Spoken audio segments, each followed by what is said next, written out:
อย่างพี่ผมเลี่ยนไปนะครับพี่น้องเฮาผมจะเปลี่ยนเป็นเหล็กตัวนี้ก่อนเอาเหยื่อนี้ออกก่อนก้นมันเอาไว้ใส่แมลงนะครับนี่เอาไว้ใส่แมลงแมงเมาแมงหยังแล้วแต่สิมักเข้าเก่าอันหมุนตรดนี่ออกเข้าเก่าแมลงใส่แทนนะครับเด้อสวบบ่มีปะนี่กันได้สวบเป็นเอาตัวนี้แทนบาดนี่เป็นเอาตัวนี้แทนเดี๋ยวจะเอาตีนขาผ้าเขาขามผ้ามันนี่บ่ขามผ้าครับตีเลี้ยงผานี่เลี้ยงผาครับผมนี่ของแบรนด์พิชคิงอันนี้ครับผมแบรนด์พิชคิงอันนี้บ่ฮู้กันว่าสำนักใดครับผมผมก็เอามาโหลดเดียวกันโหลดได้สร้างไปเรื่อยๆหลายอย่างอยู่ในเฮือนกับปู้เอาบ่อยู่เลยครับผมตีบ่ได้พังมาแหลกล่ะเอาแบบนี้ละไปตามนี้นะครับเนาะเอาเป็นสายหน้าเหล็กไปเลยสายหน้าใส่เหล็กไปเลยยังไงมันก็เสี่ยง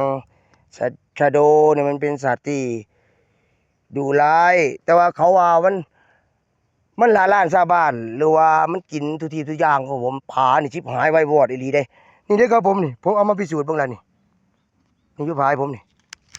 เอามาพิสูจน์บ้างแล้วอันนี้ครับผมเรียบร้อยแล้วบาดสายหน้าเรียบร้อยจะชะโดมายังวาครับผมนี่ถ้าอยู่ข้างทางรถเหยียบรถหยังก็มีประโยชน์อยู่ครับผมนี่พวกเขียดพวกหยังไปนี่ผมเอามาพิสูจน์บ้างแล้วครับนี่เขียดแตงเพิ่นว่านี่เขียดแตงนะครับนี่เขียดแตงครับผมนี่เขียดแห้งนี่คือว่าเอามาล่อมันก็ชะโดอยู่นี่หลายนะครับผมอยู่กับปลาอย่างอื่นนั่งกับปลาใหญ่ๆน่ะแต่ว่ามันกินกันขนาดครับผมชะโดผมล่ากันเดือดกินแบบอาจจะล่างผ่านอย่างที่ผู้อื่นเว้าบ่ขอแนะนำด้วยครับบ่มีช่องทางอะไรคือว่าอย่าไปปล่อยนะครับเด้อมันเอาหนักไปเอาข้ามภาคห้วยนี่ก่อนนี่เอาพร้อมแล้วบัดอันนี้เก็บก่อนบัดนี้ไปพร้อมเดินเอาสิไปนำบ่นี่ไปเอาหลังใดก็เอาซะเลย